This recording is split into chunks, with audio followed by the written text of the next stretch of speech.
Good morning and welcome back. I'll start with a simple statement. If we don't decouple transmission costs from traffic volume, then 4G will never deliver its true potential and 5G is dead in the water. So let me explain. We all understand mobile is at least as important to connected Britain as fixed networks are. But the mobile industry is in a bind, saturated markets, and a generally flat revenue picture. Traffic growth demands more and more capex, but offers smaller and much tougher returns. Now, many people talk today about market discontinuities. Well, here's mine. Network densification. The insatiable demand for capacity and speed, driven by smartphones, is shattering the normal capacity growth strategies of mobile and forcing operators to dive into network densification. For those who haven't heard about densification, and my guess is there won't be many, it's the process where an operator massively increases the number of base stations in high-demand areas. You might well ask, aren't there other strategies to increase capacity? Well, there are several. Wi-Fi, for one, has been the gift that keeps off giving, offloading masses of data traffic from the mobile networks. Analysis Mason has claimed Wi-Fi carries about 80% of smartphone traffic. But in dense urban areas, where mobile will exhaust first, Wi-Fi doesn't seem to have much more to give. Smart antennas to optimize existing spectrum on today's base stations are useful, but they're incremental step-ups rather than game changers. With 40% annual growth in traffic, they don't buy us much time. New spectrum, it's a very attractive solution, but they aren't making any more anytime soon. The spectrum that's left is at higher and higher frequencies, which shrinks the cell size anyway, and may not be supported by older phones. We can refarm GSM and 3G spectrum, but we need to switch off these networks and services. And we all know how good we are at that. But back to network densification, which I think is the way forward for the industry. This is the process where we times 5 or even times 10 the number of base stations in a given area and reuse existing spectrum many times over. Done right, this promises a radical increase in network capacity, but it's not a stroll in the park. We need to manage the user experience very carefully, dealing with interference between small cells by actively using lower radio power, careful planning, and special software. This is the essence of 5G and a big part of our future anyway. O2's recent announcement of its intention to roll out 1,400 small cells across London to boost mobile phone reception and prepare the capital for 5G shows that this is not blue sky stuff. It's really happening. There are some snags, however. We can't just deploy thousands of new base stations if the costs remain the same as for the current style base stations. It's just not affordable. We need all the costs of the small cells to reduce: site rentals, the kit, and the backhaul. So don't be fooled by the word small. Small cells are actually very high capacity nodes in their own right, and each will need its own high-speed backhaul connection. What's more, the technology that allows us to manage interference and the user experience needs very high-speed fiber connectivity back to a control node that could in truth be only a few blocks away. Some of the leading technologies to solve this problem specify dark fiber for these short but very demanding connections. The pressure to decouple transmission costs from traffic volume is not going away. Let's be very clear. The densification plans are tough and complex, and they're very difficult programs to execute. But it's about when, not if, in my view. Jerry McQuaid, who runs BT Wholesale and an old friend of mine, recently spoke at the Wireless Broadband Congress in London. And he poured cold water on densification by saying the economics don't work to go from 17,000 sites to 50,000 plus sites. Well, I think he's right for two reasons. First, BT and EE has so much spectrum. Why would you be first to densify when you can just add more spectrum from your stock? Obviously, this puts off the fateful day when BT and EE will have to do something. Secondly, and the heart of my pitch, the cost of transmission is too high and too closely linked to traffic to make densification affordable. BT Wholesale and Openreach dominate the fibre mobile market, and they know how much this stuff costs. So pausing for a moment, we know that mobile is at the heart of connected Britain, and that mobile traffic is rising faster than on fixed broadband. 4G has been a great success delivering on the mobile data promise, and it's worked hand in hand with Wi-Fi. The functional 4G roadmap is clear, and most of it is now deployed. That means that operators with spectrum challenges on the horizon must now move quickly to densify their networks in an affordable way. And dark fibre is at the heart of this densification process.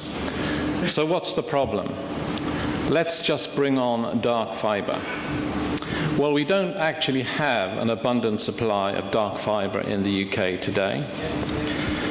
A typical UK mobile operator has 17,000 base stations. Let's say half are in urban areas where extra capacity will be needed first. Densification could drive this number up significantly, maybe over 50,000 sites in 5 years. This is a big backhaul challenge and a big opportunity, especially when you multiply by 4 for all the mobile operators. One estimate from the Small Cells Forum in May this year suggested that in excess of 500,000 small cells for London alone would be required between 2020 and 25. Of course, dark fibre is readily available for intercity and inter-data centre use, but these new base stations need metro and local fibre connections in busy urban areas. Altnets do a fantastic job promoting their dark fibre products in their metro patches where they built out, but that's not everywhere. So overall, it's a fragmented picture. Openreach are the dominant provider of local fibre in the UK. It has lots of fibre just about everywhere. Openreach doesn't offer dark fibre today, but nudged along by Ofcom, they're launching a dark fibre portfolio in October. So we like regulation, but we like competition more. It drives businesses to respond, improve, and invest. Incumbent telcos are tough businesses to compete with. They hold so many of the cards. But we have seen them react. Take Google Fibre. Their fibre threats in the US seems to have focused a few minds. As a result, local telcos are responding with their own products and investments. And so far, Google actually hasn't built a great deal of fibre of its own. It's been done for them. Likewise, here in the UK, BT raised its game when Virgin offered higher and higher speeds. And they really responded when Virgin announced their new footprint investment. The question for us is, will the market setup we have today do the job we want for dark fibre? Will it have the right pricing, the right service wrap? Will it be good enough and quick enough for mobile operators to make a jump into densification?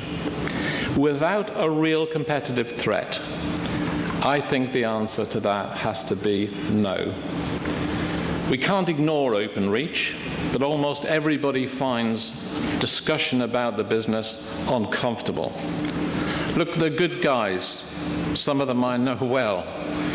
I respect their discipline and their delivery capability, but Openreach is being pushed to do dark fiber. And what we actually need is an enthusiastic and committed dark fiber supplier.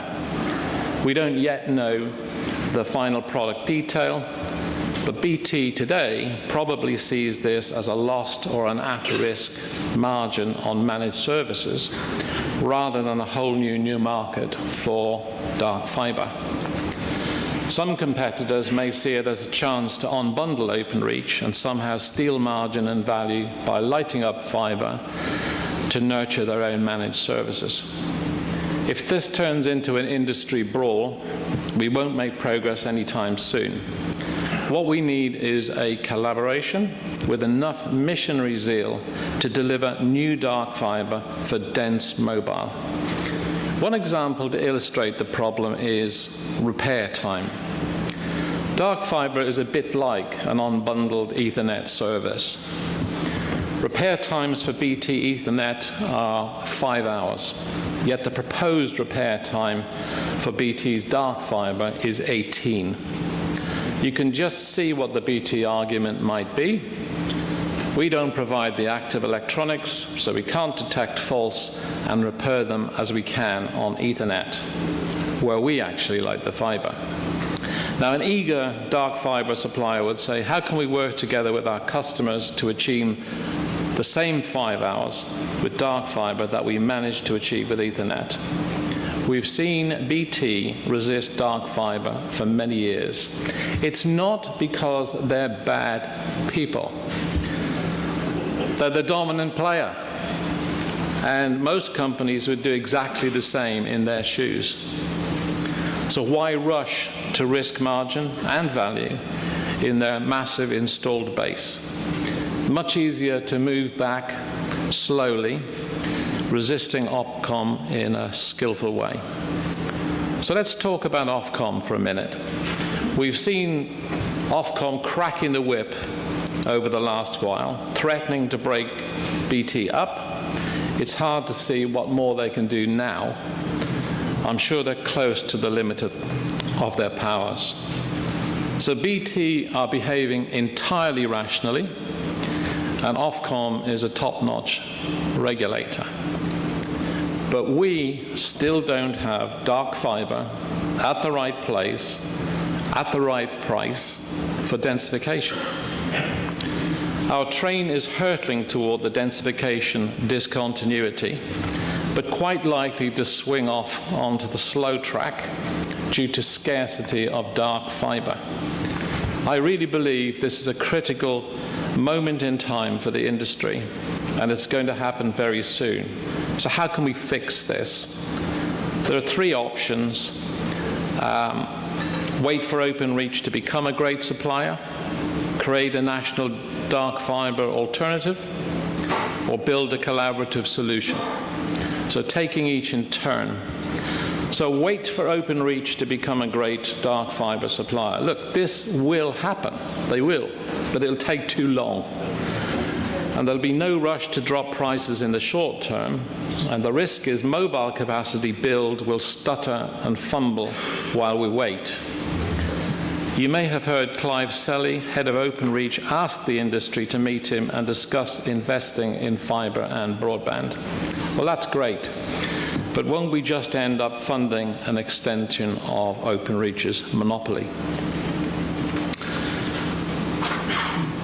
A national dark fiber alternative. This is probably unrealistic and massively expensive. It would take too long and be very risky.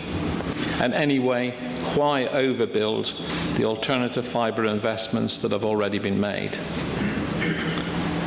A collaborative solution between dark fiber users and existing providers to drive investment, eliminate fragmentation, fill gaps, and create a credible alternative national supply for mobile operators.